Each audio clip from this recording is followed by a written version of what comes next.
Hello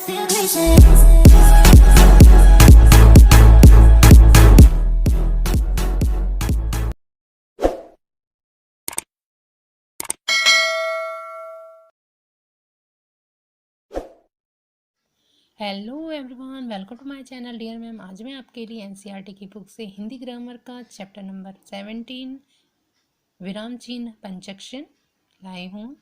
video start करने से पहले आप मेरे चैनल को लाइक, सब्सक्राइब और शेयर कीजिए और साथ में बेल नोटिफिकेशन को ऑल पे सेट कीजिए। इससे आपको हमारे चैनल के लेटेस्ट अपडेट आप तक पहुँच सकेंगे। वीडियो स्टार्ट करते हैं। विराम चिन्ह पंचक्षण। निम्नलिखित गद्यांश को पढ़िए। निराश हो मुन्ने जी, दीनू पटाखे वाले की दुकान पर पहुंचे। बड़े मियाँ मुझे यूरेनियम चाहिए। क्या बोला? कौन सी चीज़? अरे भाई यूरेनियम, जिसे बम बनता है, एटम बम। मुन्ने जी झल्लाकर बोले, अच्छा अच्छा, बम बनाने का मसाला यहाँ नहीं मिलता। इस गद्यांश को पढ़कर इस भाव, अर्थ आदि स्पष्ट नहीं होता। वक्ता श्रोता का पता नहीं चलता। अभिव्यक्ति की स्पष्टता के लिए कुछ चिन्हों के प्रयोग इसके साथ दोबारा पढ़ेंगे हम। निराश मुन्ने जी दीनू पटाखे वाले की दुकान पर पहुँचे। बड़े मियाँ मुझे यूरेनियम चाहिए। क्या बोला? कौन सी चीज़? अरे भाई यूरेनियम, जिससे बम बनता है, एटम बम। मुन्ने जी झल्लाकर बोले, अच्छा अच्छा, बम बनाने का मसाला यहाँ नहीं मिलता। इन चिन्हों के लगने से अर्थ भाव सहज रूप से समझ आते हैं। ये चिन्ह विराम कहलाते हैं। विराम का अर्थ रुकना या ठहरना है।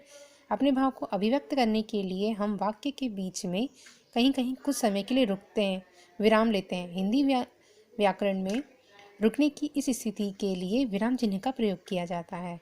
अतः ब्लू ब्रैकेट में इसका डेफिनेशन दिया हुआ है। लिखते समय रुकने या उतार चढ़ाव आदि को प्रकट करने के लिए जिन चिन्हों का प्रयोग किया जाता है उन्हें विराम चिन्ह कहते हैं। जैसे कि पहले पैराग्राफ में जो कहीं भी आपका साइन नहीं दिया था और सेकंड पैराग्राफ में आपका लाइन दिया हुआ है, उसमें सारे चिन्ह लगे हुए हैं, तो उससे हमें समझ में आ रहा है। हिंदी व्याकरण में कई विराम चिन्ह प्रयुक्त किए जाते हैं, जैसे कि नीचे दिए हुए हैं। पूर्ण विराम, अल्प विराम, अर्धविराम, योजक चिन्ह, लाघव चिन्ह, उद्धरण चिन्ह, प्रश्न सूचक चिन्ह, विस्मयादिबोधक चिन्ह, निर्देशक चिन्ह, कोष्टक चिन्ह, हस्तबंध या त्रुटिपूर्वक चिन्ह या विवरण चिन्ह। नेक्स्ट फर्स्ट हमारा है पूर्ण विराम। पूर्ण विराम साइन दिया हुआ है। वाक्य की समाप्ति पर पूर्ण विराम का प्रयोग किया जाता है, जैसे पापा जी, कॉमा, अल्प विराम, अब यह घोड़ा न दूंगा। सेंटेंस कंप्लीट, पूर्ण विराम।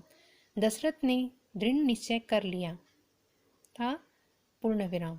ध्यान रहे विस्मयादिबोधक व या प्रश्नवाचक वाक्यों में पूर्ण विराम का प्रयोग नहीं किया जाता है। क्वेश्चन मार्क में क्वेश्चन मार्क का साइन है, विस्मयादि में विस्मयादि का।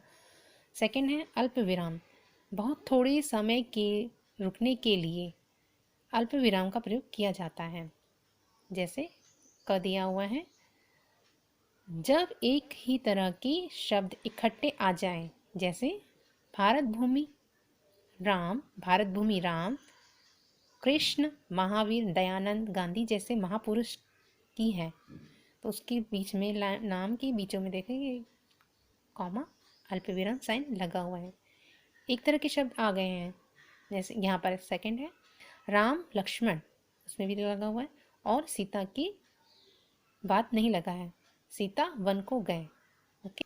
सेकंड ख, जब एक ही तरह के वाक्यांश साथ में आ जाए, एक ही तरह के वाक्य, जैसे कि किसान ने बैल खोले, हल उठाया, फिर खेत की तरफ चल दिया, ये आगे सेंटेंस, तो इसमें कॉमा कॉमा लगा हुआ है।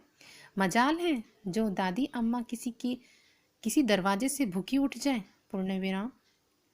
ग, दो वाक्यों के बीच में समुच्चय बोधक शब्द से पहले, जैसे जल्दी करो, ये समुच्चय वर्ड है, जल्दी करो, कॉमा लग गया, नहीं तो गाड़ी छूट जाएगी। अब इस सेंटेंस को कंप्लीट नहीं करेंगे तो अधूरा रह जाएगा। जल्दी करो, अब किस लिए जल्दी करो, है ना, ये बताने के लिए समुच्चय हो गई, नहीं तो गाड़ी छूट जाएगी।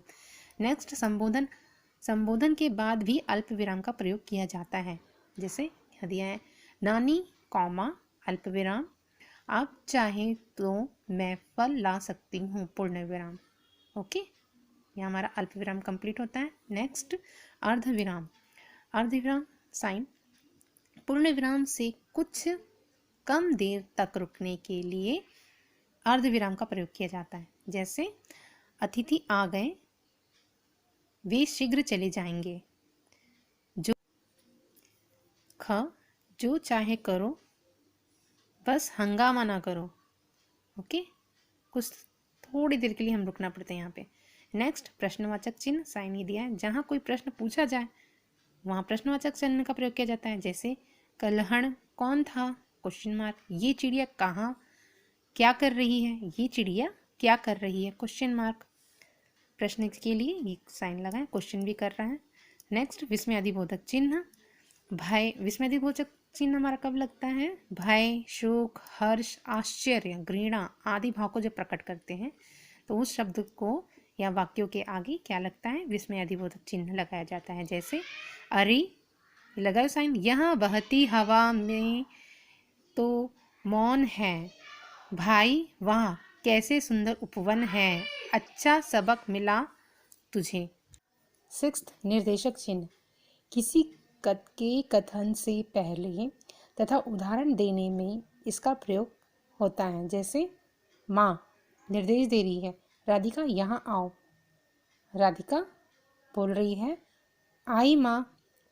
ये क्या हो गया? निर्देशक चिन्ह हो गया, उसके बीच में साइन लगा हुआ है। सेकंड, ख, भक्ति काल के अनेक प्रसिद्ध कवि हैं। जैसे ये लगा हुआ, जैसे एग्जाम्पल दे दो, यहाँ पर भी साइन लगा हुआ है, कबीर, तुलसीदास, सूरदास, मीराबाई आदि। ओके, नेक्स्ट, योजक चिन्ह।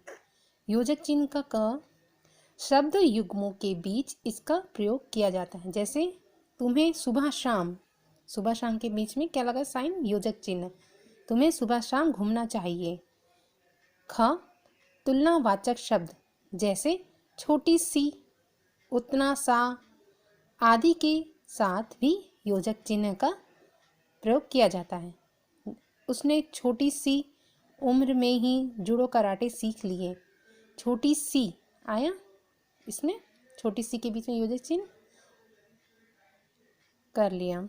नेक्स्ट 8 नंबर, लाघव चिन्ह। लाघव चिन्ह शब्दों को संक्षिप्त रूप में लिखने के लिए, संक्षिप्त रूप में लिखने के लिए लाघव चिन्ह का प्रयोग किया जाता है। जैसे प्रोफेसर, प्रोफेसर फुल फॉर्म में इसको शॉर्टकट में लिखेंगे तो क्या लग जाएगा? प्रो करके लाघव चिन्ह लगाएंगे तो ये हो गया प्रोफेसर। वैसे ही बैचलर ऑफ आर्ट्स, हम कहीं कहीं ऐसा नहीं है कि हर जगह फुल फॉर्म ही लिखें, शॉर्टकट लिखते हैं। BCom BA सब में ये लगता है तो डॉट जो लगाते हैं, ये हम शॉर्टकट में क्या करते हैं? डॉट लगाते हैं, लेकिन ये गोलक है, छोटा सा सर्कल साइन है। BA TB, 6 रोग को क्या बोलते हैं? TB। क्रम संख्या ऐसा, ईस्वी, संवत, इस टाइप से हम इसको लिखेंगे। नेक्स्ट, उद्धरण चिन्ह। उद्धरण चिन्ह किसी व्यक्ति के कथन को ज्यों का त्यों प्रस्तुत करने के लिए कथन के आरंभ व अंत में इसका प्रयोग किया जाता है। जैसे एग्जाम्पल है क, सुभाष चंद्र बोस ने कहा, तुम मुझे खून दो मैं तुम्हें आज़ादी दूंगा। ओके, ये क्या एक एग्जाम्पल उदाहरण दे रहा है वो, तुम मुझे खून दो मैं तुम्हें आज़ादी दूंगा। तो इसमें क्या साइड में साइन लग गया? उद्धरण चिन्ह लग गया। ऐसी कोई एक सेंटेंस रहता है। ख, माँ बोली, अभी तुम पढ़ाई करो, शाम को खेलना। ओके, उद्धरण चिन्ह इकहरा, कहीं साइन लगता है सिंगल, यहाँ डबल है, यहाँ साइन सिंगल है। उद्धरण चिन्ह क्या सिंगल भी होता है। इसका प्रयोग विशेष व्यक्ति, ग्रंथ, उपनाम आदि को प्रकट करने के लिए किया जाता है। जैसे तुलसीदास ने रामचरितमानस, यहाँ देखिए सिंगल है इन्वर्टेड कॉमा, की रचना की। सेकंड, सूर्यकांत त्रिपाठी, उन्होंने क्या लिखा है? निराला, साइन लगा हुआ है, प्रसिद्ध कवि थे। नेक्स्ट, कोष्टक चिन्ह, इसको ऐसे लिखेंगे। वाक्य में क्रम सूचक अंकों या अक्षरों, कठिन शब्द का अर्थ, विशेष पद आदि को प्रकट करने के लिए भी इसका प्रयोग किया जाता है। जैसे ये एग्जाम्पल दिया हुआ है, क को हमने अंदर ब्रैकेट में लिखा हुआ है, तुलसीदास, ख ब्रैकेट में लिखा हुआ है, कोष्टक में राजेंद्र प्रसाद शर्मा। प्रथम प्रधानमंत्री कौन है, उसको मेंशन करने के लिए इसको ब्रैकेट में लिखा गया है, साइन यूज किया है। पंडित जवाहरलाल नेहरू को बच्चे प्यार से चाचा नेहरू कहते थे। नेक्स्ट 11 हस पद या त्रुटिपूरक चिन्ह।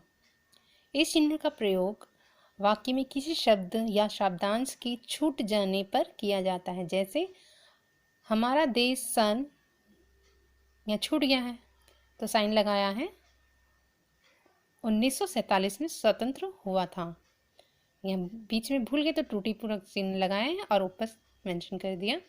ऐसी नेक्स्ट हमें दूसरों घृणा नहीं करना चाहिए। सेंटेंस इनकम्प्लीट लग रहा है, भूल गए तो ये साइन लगा के हमें दूसरों से घृणा नहीं करनी चाहिए। ऐसी नेक्स्ट विवरण चिन्ह का मतलब जब किसी बात का विवरण, उत्तर या उदाहरण अगली पंक्ति में देना हो तो विवरण चिन्ह का प्रयोग किया जाता है। जैसे सर्वनाम के निम्नलिखित भेद हैं, ये एग्जाम्पल दिया है। जैसे सर्वनाम के निम्नलिखित भेद है तो यहाँ साइन क्या लगाया है, विवरण चिन्ह, उसका विवरण देगा तो ये साइन लगा हुआ है।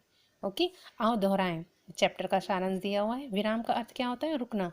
विराम चिन्ह के प्रयोग से अभिव्यक्ति में स्पष्टता आती है। ओके, जब तक हम चिन्ह नहीं लगाएंगे तो हमारा सेंटेंस कंप्लीट नहीं आएगा, स्पष्ट नहीं हो पाएगा।